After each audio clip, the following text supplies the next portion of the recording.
Baby Zia, nakabonding ang kanyang daddy dong habang nagsiswimming. At si Baby Baste naman, na-distract nga ba sa ganda ng nakatalo sa kanya sa Jackpot and Poy segment ng Eat Bulaga. Ang Star Bites at ni Nelson Canlas.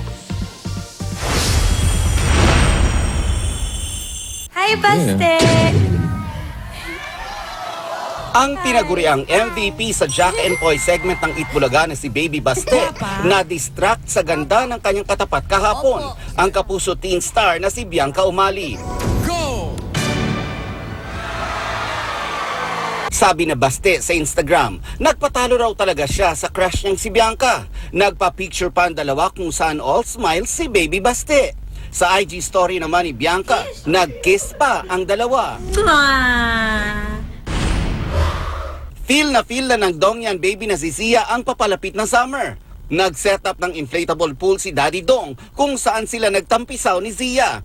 Instant bonding din ito sa mag-ama. Sabi naman ni Mami Yan, best dad ever si Dong. Tuwang-tuwa naman si LJ Reyes sa ginampanan niyang role na pulis sa Wish Ko Lang.